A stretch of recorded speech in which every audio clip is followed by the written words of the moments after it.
সর্বোপরি যে কথাটি আমরা বলতে চাই সেটা হচ্ছে ম্যাডাম নিজে এবং ম্যাডামের পরিবার জনাব তারেক রহমান সাহেব সহ বাংলাদেশ জাতীয়তাবাদী দলের কেন্দ্রীয় নেতৃত্ব দেশবাসীর কাছে আপনাদের কাছে যেমন কৃতজ্ঞ এবং আপনাদের মাধ্যমে দেশবাসীর কাছে ওনার জন্য এবং সর্বোপরি ওনার সুস্থতার জন্য দেশের বাইরেও যে সমস্ত মানুষ ওনার সুস্থতার জন্য বিভিন্নভাবে আল্লাহ রাব্বুল আলামিনের সাহায্য চেয়েছেন, দোয়া করেছেন, সেই দোয়া চেয়েছেন যাতে উনি দ্রুত সুস্থ হয়ে উঠতে পারেন।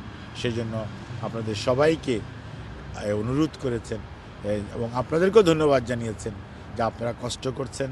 এবং আমরা যখন বলি যে শীতের মধ্যে ওনারা দাঁড়িয়ে আছে তখন অনিচ্ছা সত্ত্বেও ঠিক আছে যাও মানে কথা বলতে বলে, অর্থাৎ উনি কিন্তু কখনোই নিজের শারীরিক অসুস্থতা মানুষকে প্রকাশ করেন নাই। আপনারা খেয়াল করে দেখবেন ওনার উপর অনেক অত্যাচার নির্যাতন হয়েছে, কিন্তু উনি সবসময় মানুষের কথা বলেছেন, নিজের কথা কখনো বলেন নাই।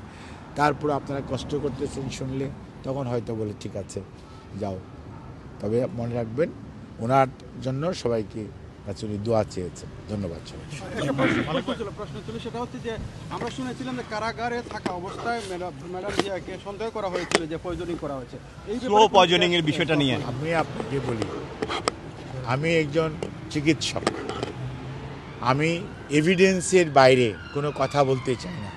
পত্রিকা বা সোশ্যাল মিডিয়াতে কি লেখা হয়েছে ওটি নিয়ে আমি কোনো মন্তব্য করতে চাই না।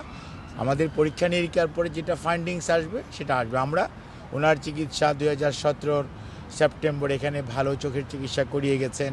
18 ফেব্রুয়ারি থেকে উনি জেলখানায় ছিলেন, হেঁটে গিয়েছেন, তারপর হুইল চেয়ার বাউন্ড হয়েছেন, কি হয়েছেন সব জিনিস আমরা বলেছি, ওনার চিকিৎসকরা বলেছেন। এবং পরীক্ষা নিরীক্ষায় যা বের হয়ে আসে সেটাই, আমি কোনো স্পেকুলেশন করতে চাই না। ধন্যবাদ। মালিক ভাই একটা জিনিস, মালিক ভাই এই যে নেতাকর্মীরা ভিড় করতেছে আপনারা কি বলবেন যে এইখানের যে